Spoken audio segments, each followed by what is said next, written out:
Welcome to Aging on the Suncoast. I'm your host, Jason Martino. Many seniors face malnutrition or hunger issues on a daily basis.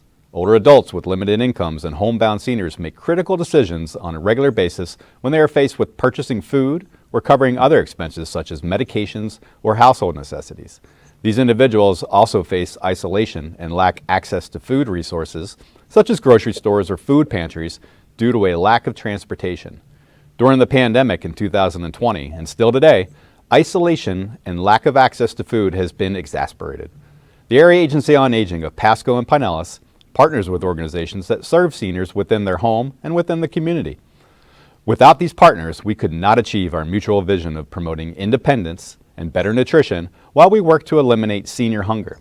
To help us understand what types of resources are available to promote better nutrition and de-isolation, we've invited Anita Frankheiser, the Director of Nutrition with Neighborly Care Network located in Pinellas County, and Tom Snee, the Senior Services Manager with Pasco County Senior Services. Later in the show, Anita and Tom will rejoin us so we can celebrate volunteerism and how critical these individuals are to nutrition programs. So Anita, welcome back to Aging on the Suncoast. This is not your first time, and we appreciate you participating again. It's great to be here. Thank you. And Tom, it's good to see you as well. We've known each other for a number of years, but this is your first show, and you have so much to tell us about all the cool things that you're doing up in Pasco County. Yes, sir. Great to be here, Jason. Yeah. Tom, why don't we start with you? Why don't you tell us a little bit about Pasco Senior Services and who you are and what you do? Sure. Pasco County Senior Services got our start back in 1977. We're a local government, county government. We're under the Public Services branch, part of the Community Services Department. Yep, and doing great things. And Anita, you've worked with Neighborly Care Network for some time, a not-for-profit. Why don't you tell us a little bit about who Neighborly Care Network is and what they do? Yeah, Neighborly Care Network is a private nonprofit. We've been around since 1966, and we were actually one of the first Meals on Wheels and adult day centers in our area. And we've since continued that legacy. We now have 10 nutrition sites, 3 adult day centers, and transportation program for all free services for seniors, people over age 60 in Pinellas. You're really serving seniors holistically over there. You all are no stranger to what we dealt with in 2020. You're no stranger to what we're still dealing with in 2021, and certainly I'm talking about COVID-19. The last couple shows that we did, we talked on the emergency management side about things, the Department of Health side, and really I thought it was time to talk about the services that you all do so well, how COVID really affects you, how you are really able to bounce back, serve people in a different type of environment, and really just be resilient. So keeping all that in mind, you have on a normal day, you have a streamlined approach to how you offer services, and then COVID certainly shook that up a little bit, but typical to your resiliency, you really learned a whole lot, and you continue to serve those seniors and a whole lot more too. So let's talk about that. But I want to set the the point of the conversation today is what we're talking about is food insecurity. And not everybody really knows what food insecurity is. They may have assumption. So why don't we define what food insecurity is so we can kind of set the tempo for the rest of our show. Tom, what is food security in your eyes? So food insecurity is basically a lack of access to healthy, nutritious food. So this could arise from several things, low income, geographic inability to get that food. But what we really saw during the pandemic, everything kind of changed. People that normally had access to food no longer had access. So that was a real challenge that we kind of had to go through during the pandemic. Yeah, and definitely that's your perception of what happened in Pasco County. Anything different that you saw in Pinellas County, Anita? No, it's pretty much the same. As people were told to shelter in place, we saw our numbers more than double for Meals on Wheels, the interest and the need for home delivered meals.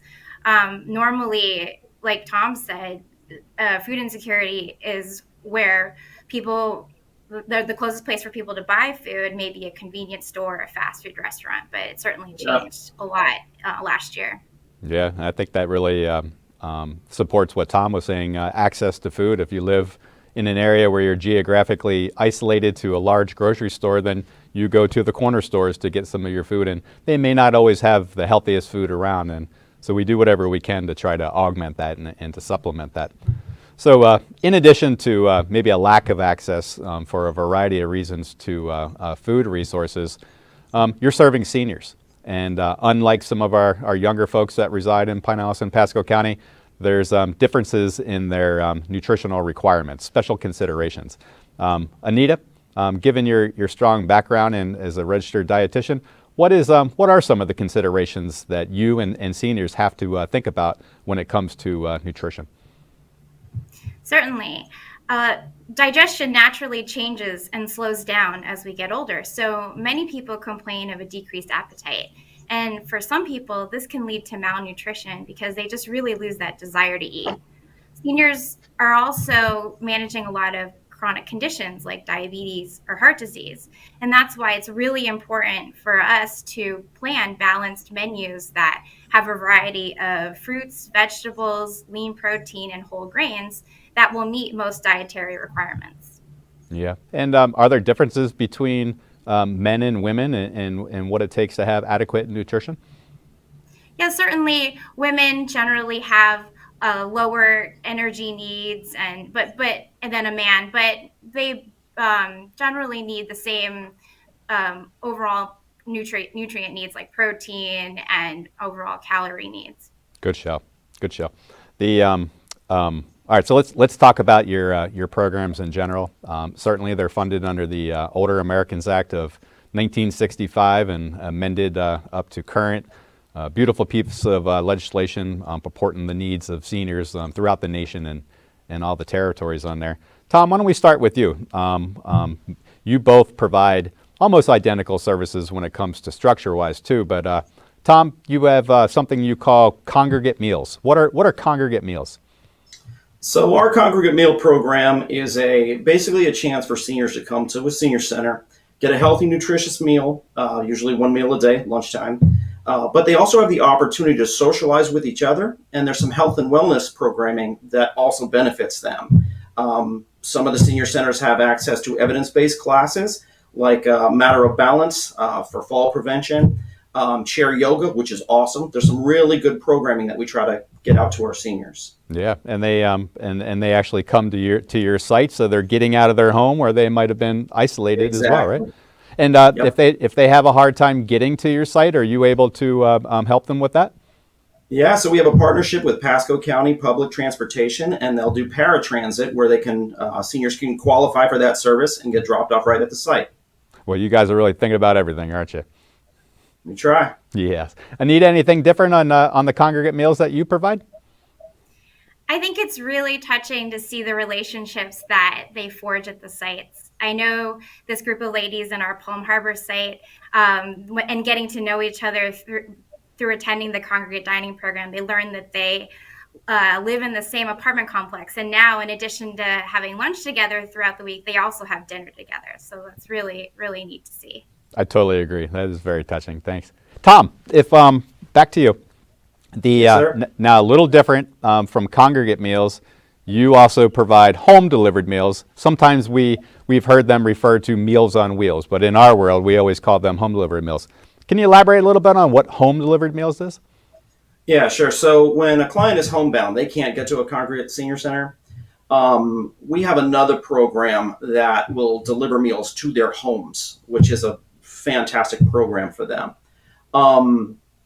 Some of the issues that we see with that is a lot of people think it's just delivering the meals, but many seniors, this is the only people, the driver, right? The delivery driver, that's the only people they're going to see all week. So it also offers a sense of a sense of safety for them.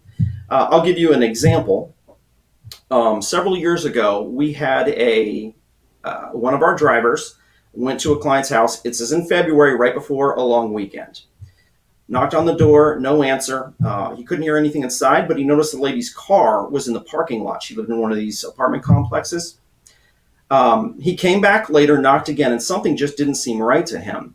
So he went to the apartment complex, and they went and checked on her. She had fallen 4 days prior in the bathtub, and what makes this worse is 2 days or like 2 days into her fall, they came and shut off her power because she was behind on her bill.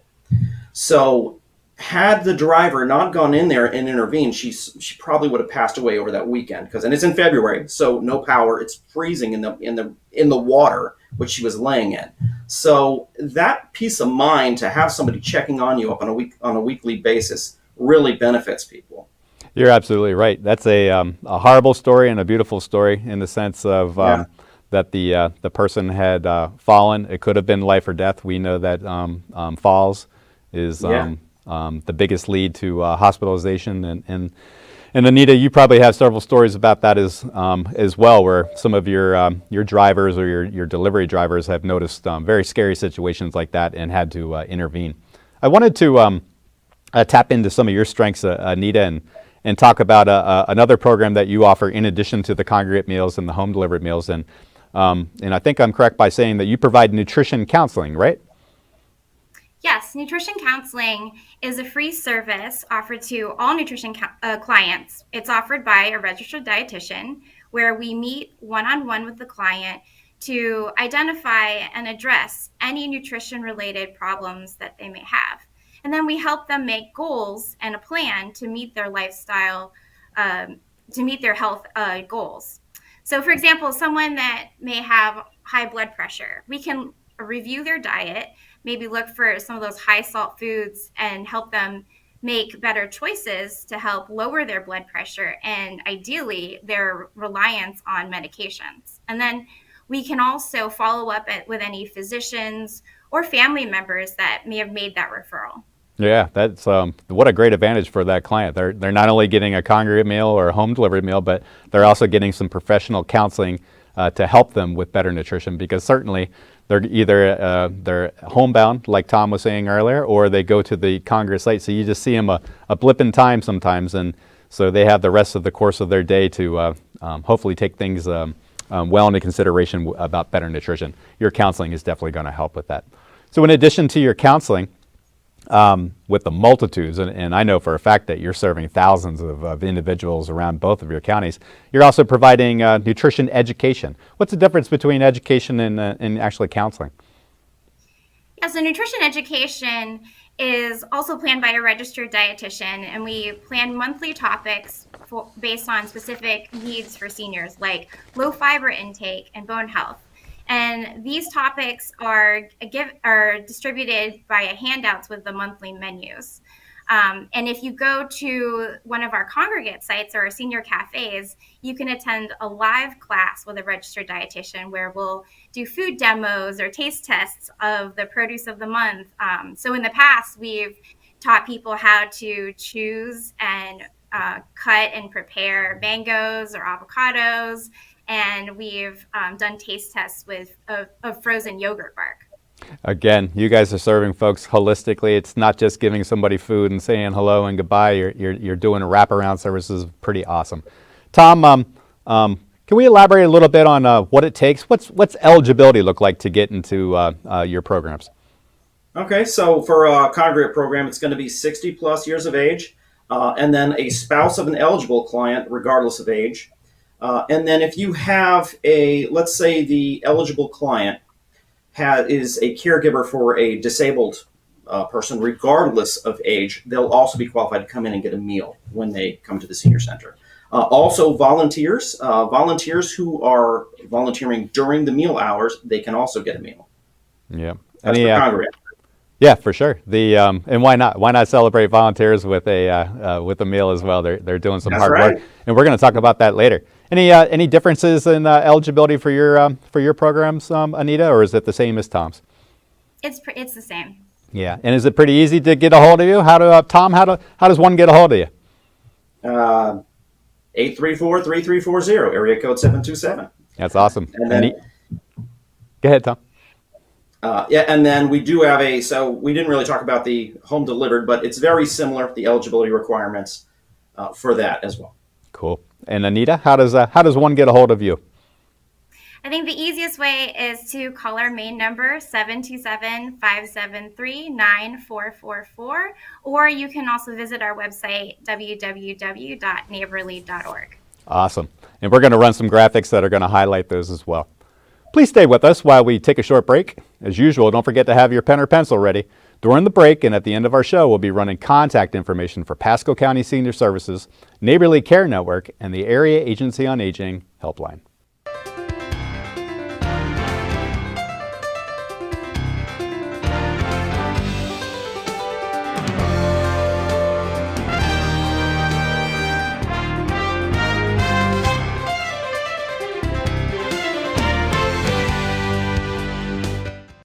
James is 70 and a writer whose joint pain has been a story in itself. His doctor prescribed a new medication that may not be affordable, even with James's Medicare Part D plan.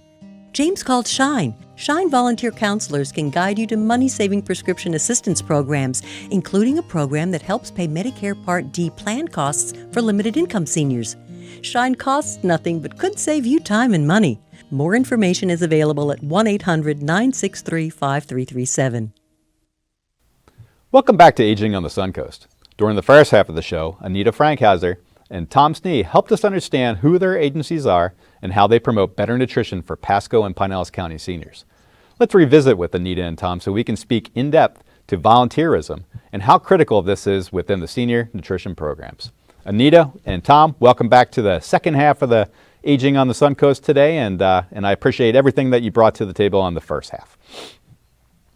So we're going to talk about a little bit of a different topic than nutrition itself, but really the tools of how your nutrition programs really get off the ground and how you're able to feed so many seniors. And really that is the life force behind it, the volunteers.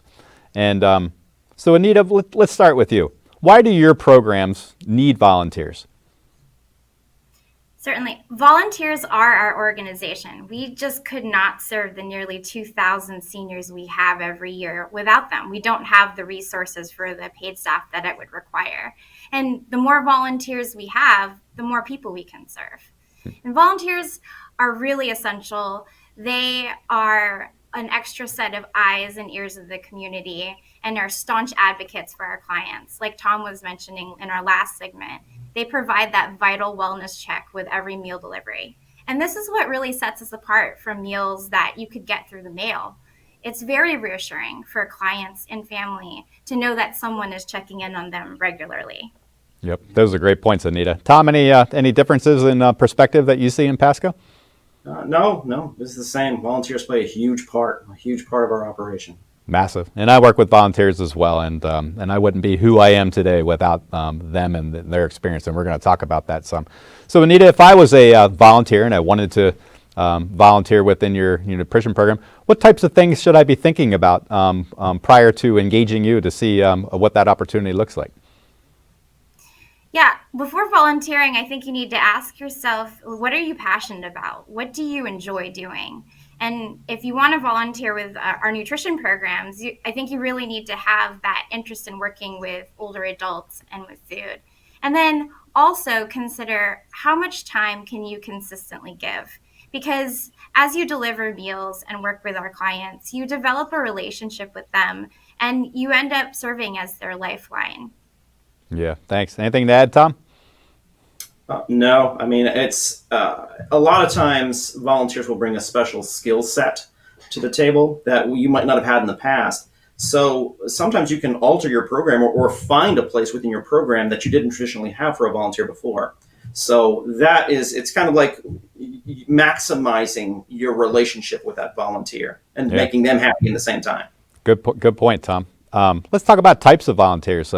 Do the volunteers that you generally work with, do they look like me? Do they look like you? And do they look like Anita? Or what are we? Who are we talking about? Like my dad. So my dad actually does volunteer here. He comes in 2 or 3 times a week. He breaks my chops, yells at me. So everybody thinks that's funny around here. But traditionally you have it's going to be more seniors is what we see. But anybody can volunteer. It's people that want to give back to their community. More often retired than not, but we take anybody. Yeah, and Tom, I think that if my dad was a volunteer with me, we'd have the same set of engaging activities together. Let's just say that. So. You know who else volunteers for us once a week? my predecessor, who was on this show 2 years ago, Diane Cunningham. Oh, She great. volunteers with us. She delivers a route with her husband once a week. I'm just not surprised. Yeah, I know. She's a go-getter in the community. So let's talk Can't about stay away. let's talk about the types of roles that volunteers play with your programs. And Tom, I want to start with you. You covered the congregate meal program. Yeah. How do volunteers interact with your congregate meal program? So there's lots of different ways they can. They can assist with preparing the meals. They can also assist with kind of serving the meals. But more importantly, and what's harder to find is someone that wants to teach a class, right? We talked about health and wellness programming and different types of activities. So when we have a volunteer that had, like we talked about, a special skill set, let's say they can teach a line dancing class, that's exactly something that we want to incorporate into our program. In order to Yeah, prevent that's elder abuse, we must definitely take is action. going back to the skill Don't be sets that afraid you're to talk talking about about. the issue and report it to For the your Suncoast hotline for at your other program, the home delivered meals, what roles do volunteers play in that program? So two main roles, primarily, actually, they deliver a route, a home delivered meals route. But also we have like a friendly visiting thing, which is it's one of our programs where they'll spend, because isolation is such a huge thing for homebound clients, they'll spend some time. Right now it's still over the telephone because of COVID-19, some things like that. But they'll spend some time talking to them, usually an hour over the phone, just kind of seeing how their day went. And it's a big win for them. Yeah, and that sounds to me that if maybe they don't have a comfort level or they can't commit, like Anita was saying, to the time frames, Right. that they can do other roles in there, and that sounds like an administrative clerical role as well. Do Yeah. Tom, any other roles they play with in your programs over there? I remember when you and I were talking at one point. I remember a group they're called Cindy's Pets. Is that what it was? Cindy's Pets, right? So this is a fantastic nonprofit here in Pasco County.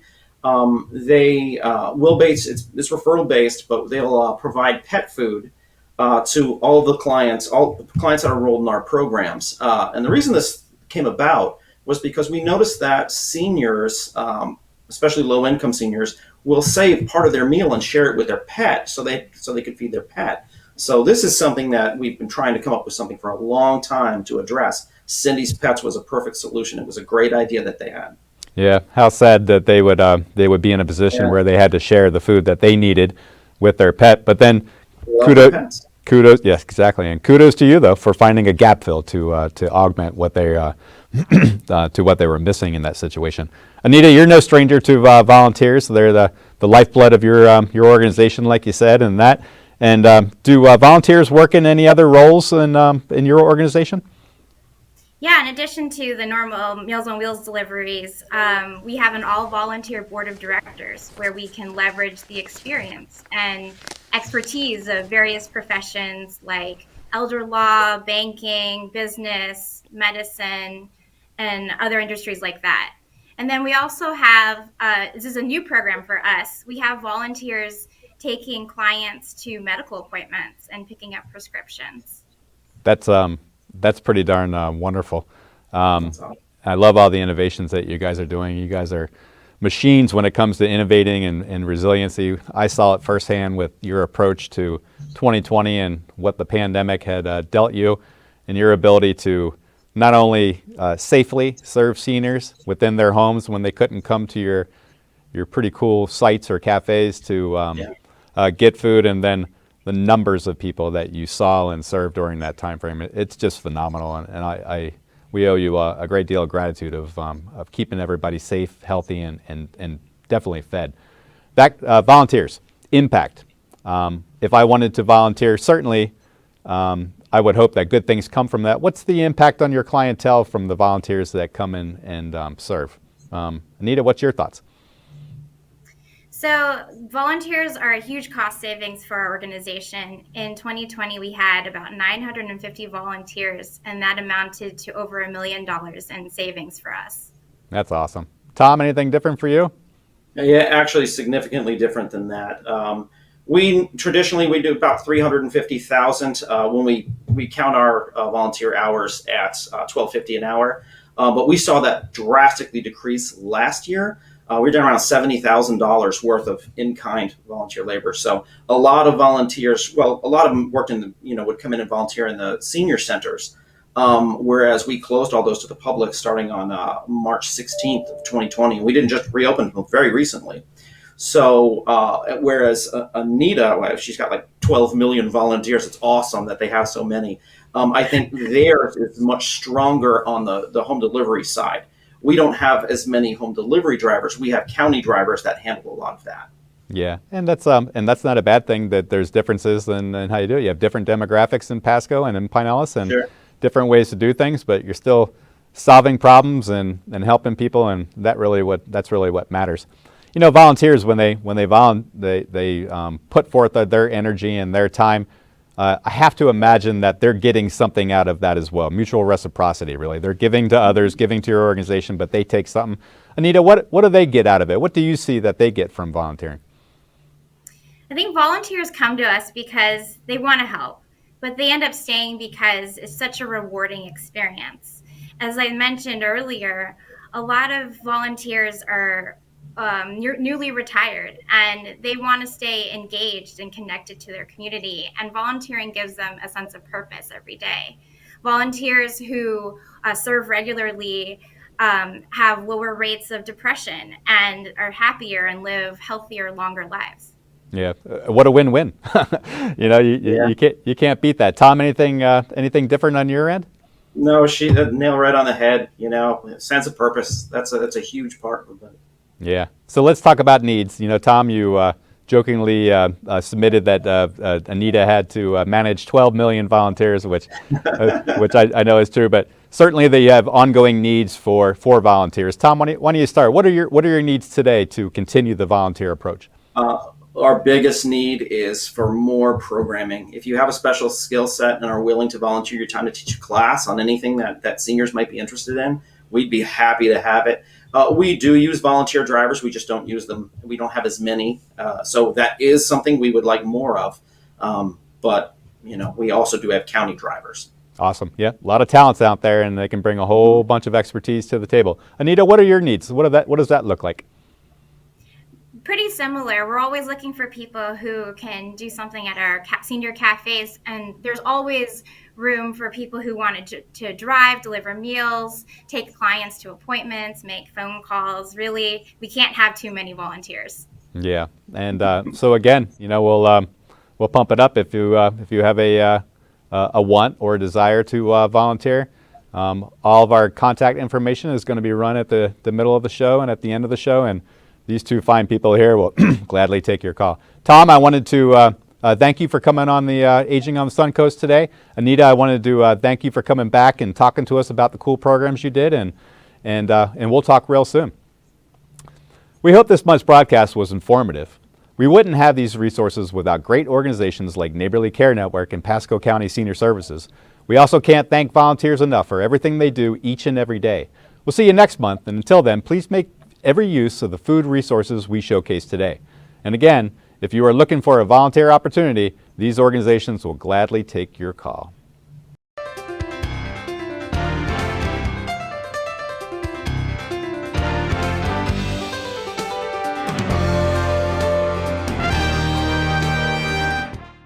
James is 70 and a writer whose joint pain has been a story in itself. His doctor prescribed a new medication that may not be affordable, even with James's Medicare Part D plan. James called Shine. Shine volunteer counselors can guide you to money-saving prescription assistance programs, including a program that helps pay Medicare Part D plan costs for limited-income seniors. Shine costs nothing but could save you time and money. More information is available at 1-800-963-5337.